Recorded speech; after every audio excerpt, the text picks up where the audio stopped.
Hi friends, welcome to Renna வீட்டு சமையல். ரென்னா வீட்டு சமையலில் இன்றைக்கி ரொம்ப சுவையான தக்காளி ரசம் கூடவே மலேசியன் ஸ்டைலில் சூப்பரான மீன் சம்பல் தான் பார்க்க போகிறோம். தொண்டைக்கு ரொம்ப இதமாகவும் சுவையாகவும் இருக்கும் இந்த தக்காளி ரசமும் மீன் சம்பலும். எளிமையான முறையில் ரொம்ப சுவையாக செய்யக்கூடிய தக்காளி ரசம் மீன் சம்பல் எப்படி செய்கிறதுன்னு வாங்க பார்த்துடலாம். தக்காளி ரசம் பண்ணுறதுக்கு 4 தக்காளி பழம் எடுத்திருக்கேன். 4 தக்காளியும் நல்லா பழுத்த தக்காளியாக எடுத்துக்கலாம். அதுக்கப்புறமா கல்லுப்பு சேர்த்துக்கலாம். சேர்த்துட்டு கையால் நல்லா பிசைஞ்சு விட்டுறலாம். தக்காளி உப்பு ரெண்டையும் சேர்த்துட்டு நல்லா பிசைஞ்சு வரும்போது தக்காளி ரசம் நல்ல சுவையாக இருக்கும். கையாலே நல்லா பிசைஞ்சு விட்டுறலாம். தக்காளி கல்லுப்பு சேர்த்துட்டு நல்லா பிசைஞ்சு விட்டாச்சு. அதுக்கப்புறமா கொஞ்சமாக மஞ்சத்தூள் சேர்த்துக்கலாம். தோலோடு தட்டி வச்சிருக்கிற 10 பல் பூண்டு சேர்த்துக்கலாம். பூண்டு தோலோடு தான் தட்டி சேர்க்கணும். அப்போ தான் ரசம் நல்ல சுவையாகவும் மணமாகவும் இருக்கும். 3 டேபிள் ஸ்பூன் அளவுக்கு ரசப்பொடி சேர்த்துக்கலாம். அதுக்கப்புறமா கொஞ்சமாக கருவேப்பிலை மல்லித்தலை சேர்த்துக்கலாம். சேர்த்துட்டு அதுக்கப்புறமா கையால் நல்லா பிசைஞ்சு விட்டுடலாம். எல்லாமே கையால் நல்லா பிசைஞ்சு செய்யும்போது தான் நல்ல சுவையாக இருக்கும் தக்காளி ரசம். நல்லா பிசைஞ்சு விட்டுடலாம். ரசத்துக்கு நாட்டு தக்காளி பழம் தான் நல்ல சுவையாக இருக்கும். உங்கள்கிட்ட கொத்தமல்லி தழை இல்லைன்னா நீங்கள் விதை கொத்தமல்லியே 1-2 இடித்து சேர்த்துக்கோங்க. அது இன்னும் நல்ல சுவையாக இருக்கும் ரசத்துக்கு. அதுக்கப்புறமா கொஞ்சமாக பெருங்காயத்தூள் சேர்த்துக்கலாம். அதுக்கப்புறமா பெரிய லெமன் சைஸ் புளியை தண்ணியில் ஊற வச்சு கரைச்சி வச்சுருக்கேன். புளி தண்ணி சேர்த்துக்கலாம். கூடவே ரசத்துக்கு தேவையான அளவுக்கு தண்ணி சேர்த்துக்கலாம். தண்ணி சேர்த்துட்டு மறுபடியும் எல்லாத்தையும் நல்லா கையால் நல்லா கலந்து விட்டுறலாம். எல்லாமே கையால் தான் செய்யணும். தண்ணி புளி தண்ணிலாம் சேர்த்துட்டு தக்காளி ரசத்துக்கு நம்ம ரெடி பண்ண கலவை ரெடியாக இருக்குது. இப்போ ரசத்தை தாளிச்சிடலாம்.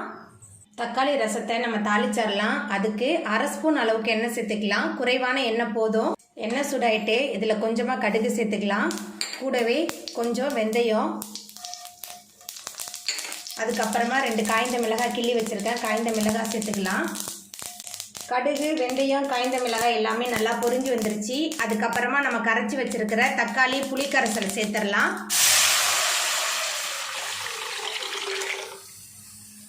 தக்காளி புளிக்கரைசல் சேர்த்தாச்சு. அடுப்பை மிதமான தணலில் வச்சிடலாம். ரசம் அங்கங்கே நுரக்கட்டி வரணும், கொதிக்கக்கூடாது. ரசம் அங்கங்கே நுரக்கட்ட ஆரம்பிச்சிருச்சு, ஆனால் கொதிக்கக்கூடாது. ரொம்ப சுவையான மணமான தக்காளி ரசம் சூப்பராக ரெடி ஆகிட்டு இப்போ நம்ம அடுப்பை ஆஃப் பண்ணிடலாம். மீன் சம்பல் பண்ண போகிறோம். அதுக்கு முதல்ல காய்ந்த மிளகாவை ஊற வைக்கணும். உங்கள் காரத்துக்கு தகுந்த மாதிரி எடுத்துக்கோங்க. நான் 25 காய்ந்த மிளகாய் எடுத்திருக்கேன். கலருக்காக 20 காய்ந்த மிளகாவும் 7 நார்மலான காய்ந்த மிளகாவும் எடுத்திருக்கேன். இதை 2 முறை தண்ணியில் அலசிட்டு இதை நம்ம 1 மணி நேரத்துக்கு நல்லா ஊற வச்சிடலாம். மீன் சம்பல் பண்ணுறதுக்கு நமக்கு பேசிக்கே இந்த காய்ந்த மிளகாய் விழுது தான். இதை 2 முறை அலசிட்டு வந்துட்டேன். காய்ந்த மிளகாய் மூழ்கிற அளவுக்கு தண்ணி சேர்த்துருக்கேன். இந்த மிளகாவை 1 மணி நேரம் நல்லா ஊற வச்சிடலாம். மீன் சம்பல் பண்ணுறதுக்கு காய்ந்த மிளகாய் ஊற வச்சு 1 மணி நேரம் ஆகிட்டு இதை மிக்ஸி ஜாரில் மாற்றிட்டு நல்லா விழுதாக அரைச்சி எடுத்துகிட்டு வந்துடலாம். சம்பல் பண்ணுறதுக்கு பாறை மீன் எடுத்திருக்கேன். மஞ்சத்தூள் சேர்த்து சுத்தம் பண்ணி வச்சுருக்கேன். இப்போ இதில் கல்லுப்பு சேர்த்துக்கலாம். கல்லுப்பு சேர்த்துட்டு நல்லா கலந்து வச்சிடலாம். உப்பு மீன் ரெண்டுமே சேர்ந்து நல்லா கலந்துடணும். நல்லா கலந்து வச்சிடலாம். எதனால் உப்பு மஞ்சத்தூளும் முதல்லையே சேர்த்து மீனில் நம்ம பிசைஞ்சு வைக்கிறோன்னா அப்போ தான் நம்ம சம்பலுக்கு நம்ம எண்ணெயில் போட்டு மீனை பொரிக்கும் போது உப்புலாம் நல்லா மீனில் ஒட்டி இருக்கும். அதனால தான் முதல்லையே மிக்ஸ் பண்ணி வைக்கிறோம். இப்போ இதை 1 மணி நேரத்துக்கு நம்ம ஊற வச்சிடலாம்.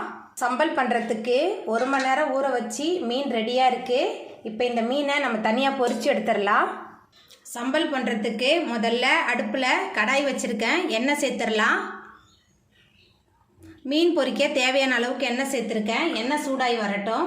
எண்ணெய் சூடாயிட்டு அதுக்கப்புறமா உப்பு மஞ்சத்தூள் சேர்த்து நம்ம வச்சுருக்கிற பாறை மீன் சேர்த்துக்கலாம். பாறை மீன் சேர்த்துட்டு நல்லா மொறுமொறுப்பாக பொரிச்சு எடுத்துக்கலாம். மீன் ஒரு பக்கம் நல்லா பொரிஞ்சு வந்துருச்சு. நம்ம அடுத்த பக்கம் திருப்பிடலாம்.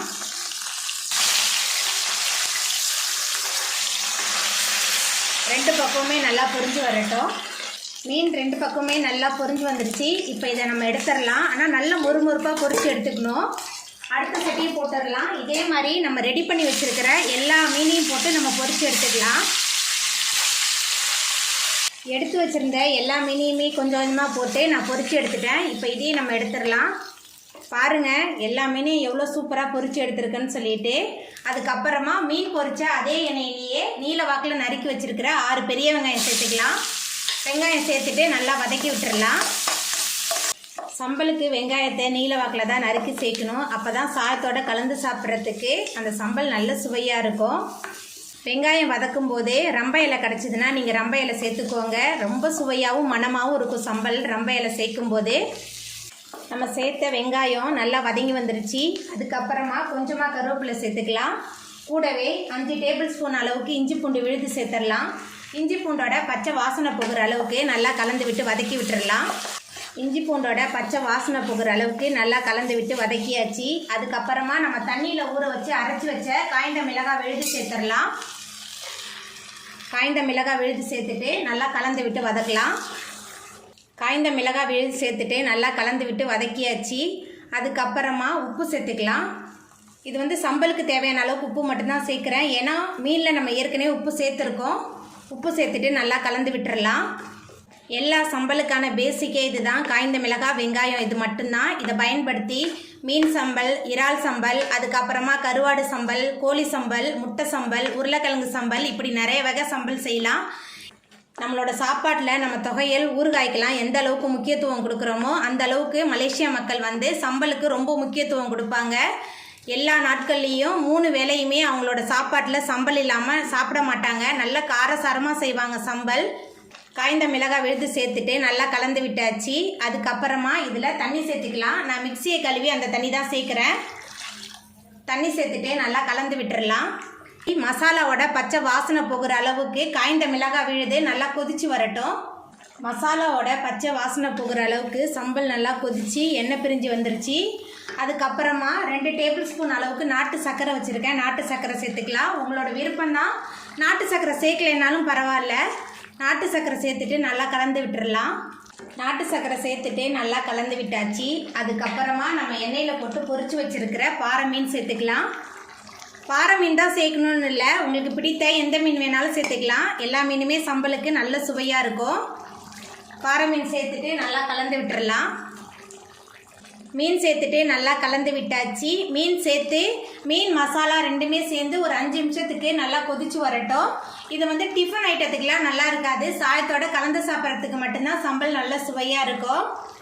மீன் மசாலா ரெண்டுமே சேர்ந்து நல்லா கொதிச்சு நம்மளோட சுவையான மலேசியன் ஸ்டைலில் சூப்பரான மீன் சம்பல் சூப்பராக ரெடி ஆகிட்டு பாருங்கள். பார்க்கவே எவ்வளோ டெம்டிங்காக இருக்குது. இப்போ நம்ம அடுப்பை ஆஃப் பண்ணிடலாம்.